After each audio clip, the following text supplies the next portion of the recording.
ശൈത്യകാലത്ത് ജലാംശം നിലനിർത്തുന്നത് വെല്ലുവിളി നിറഞ്ഞ ഒന്നാണ്. തണുത്ത കാലാവസ്ഥ പലപ്പോഴും നമ്മുടെ ദാഹത്തെ കുറയ്ക്കുന്നു.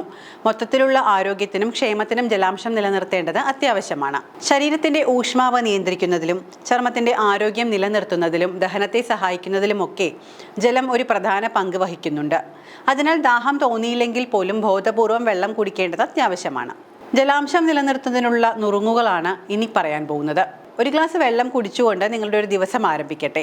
പതിവായി കുടിക്കാനുള്ള ഓർമ്മപ്പെടുത്തൽ എന്ന നിലയിൽ നിങ്ങൾ എവിടെ പോയാലും വീണ്ടും ഉപയോഗിക്കാവുന്ന വാട്ടർ ബോട്ടിൽ കരുതുക. ജലാംശം നൽകുന്ന ഭക്ഷണങ്ങൾ നിങ്ങളുടെ ഡയറ്റിൽ ഉൾപ്പെടുത്തുക. ഓറഞ്ച്, തണ്ണിമത്തൻ, പപ്പായ തുടങ്ങിയ ഫ്രൂട്ട്സിൽ ജലാംശം കൂടുതലാണ്. തണുപ്പ് കാലത്ത് ഇതൊക്കെ അല്പം ശീലമാക്കുന്നത് വളരെ നല്ലതാണ്. ഒരു ദിവസം കുറഞ്ഞത് 8 ഗ്ലാസ് വെള്ളമെങ്കിലും കുടിക്കേണ്ടതാണ്. എന്നാൽ പ്രവർത്തന നിലയും വ്യക്തിഗത ആവശ്യങ്ങളും അടിസ്ഥാനമാക്കി വെള്ളം കുടിക്കുന്നതിനെ ക്രമീകരിക്കേണ്ടതാണ്. ഓരോരുത്തരുടെയും ആരോഗ്യസ്ഥിതി അനുസരിച്ച് വെള്ളം കൂട്ടിയും കുറച്ചും കുടിക്കേണ്ടതാണ്. കഫീനും മദ്യവും ശരീരത്തിലെ നിർജ്ജലീകരണത്തിന് കാരണമാകുന്നു. ജലത്തോടൊപ്പം ശൈത്യകാലത്ത് പ്രതിരോധശേഷിയും ഊർജ്ജനിലയും വർദ്ധിപ്പിക്കേണ്ടതിൻ്റെ ആവശ്യകതയും ഏറെയാണ്. ശൈത്യകാലത്ത് ഇഞ്ചി ഭക്ഷണത്തിൽ ഉൾപ്പെടുത്തുന്നത് വളരെ മികച്ചതാണെന്നാണ് പഠനങ്ങൾ പറയുന്നത്. ഇതിന് ആന്റി ഇൻഫ്ലമേറ്ററി ഗുണങ്ങളുണ്ട്. ഇഞ്ചി ദഹനത്തെ സഹായിക്കുന്നു. ചായയിലോ ഭക്ഷണത്തിലോ ഇഞ്ചി ചേർത്ത് ഉപയോഗിക്കാവുന്നതാണ്. ആന്റി ഓക്സിഡന്റ് ഗുണങ്ങളുള്ള കർക്കുമിൻ അടങ്ങിയ മഞ്ഞളും ശൈത്യകാലത്ത് വളരെ നല്ലതാണ്.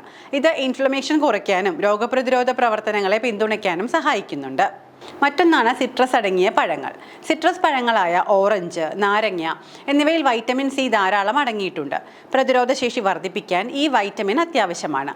ഈ പഴങ്ങൾ കഴിക്കുന്നത് ജലദോഷവും പനിയും അകറ്റാനും സഹായിക്കുന്നുണ്ട്. ഇതും ശൈത്യകാലത്ത് നിങ്ങളുടെ ഡയറ്റിൽ ഉൾപ്പെടുത്താവുന്ന ഭക്ഷണം തന്നെയാണ്.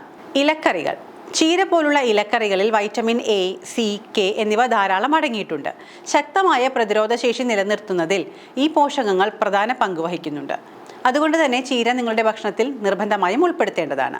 മധുരക്കിഴങ്ങിൽ ബീറ്റാ കരോട്ടിൻ ധാരാളം അടങ്ങിയിട്ടുണ്ട്. ഇത് ശരീരത്തിൽ വൈറ്റമിൻ എ ആയി മാറുന്നു. രോഗപ്രതിരോധ ശേഷിക്കും ആരോഗ്യത്തിനും ഈ പോഷകം അത്യന്താപേക്ഷിതമാണ്. വീണ്ടും ഒന്ന് ഓർമ്മിപ്പിച്ചോട്ടെ, ഇതെല്ലാം പൊതുവായ ആരോഗ്യ കാര്യങ്ങൾ മാത്രമാണ്. ഏതെങ്കിലും തരത്തിലുള്ള ശാരീരിക ബുദ്ധിമുട്ടുകൾ അനുഭവിക്കുന്നവരാണ് നിങ്ങളെങ്കിൽ തീർച്ചയായും ഒരു ആരോഗ്യ വിദഗ്ധനെ കൺസൾട്ട് ചെയ്യേണ്ടതാണ്.